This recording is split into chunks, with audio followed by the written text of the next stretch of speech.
রাশিয়ার সামরিক শক্তি আরও এক ধাপ এগিয়ে গেল। রাশিয়ার সামরিক বহরে যুক্ত হল নতুন একটি চতুর্থ প্রজন্মের পারমাণবিক সাবমেরিন। 24 জুলাই উত্তর রাশিয়ার সেভেরোডভিনস্ক শহরে আনুষ্ঠানিকভাবে সাবমেরিনটির উদ্বোধন করেছেন প্রেসিডেন্ট ভ্লাদিমির পুতিন।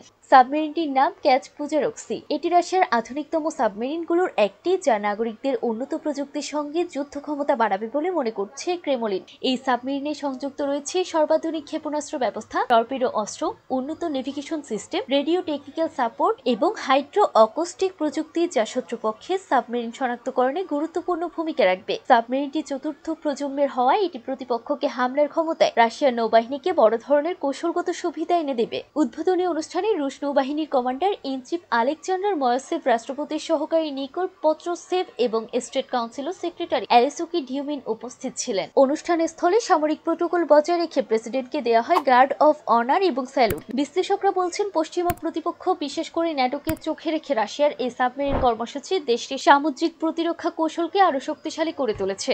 রাশিয়া ইতোমধ্যে আর্কটিক এবং উত্তর আটলান্টিক অঞ্চলে নৌসেনা মোতায়েন বাড়াচ্ছে। এই পারমাণবিক সাবমেরিন যুক্ত হওয়ার অর্থ ভবিষ্যতে যে কোনো বড় সমুদ্র যুদ্ধে রাশিয়ার হাত থাকবে এক নতুন সাইলেন্ট হান্টার।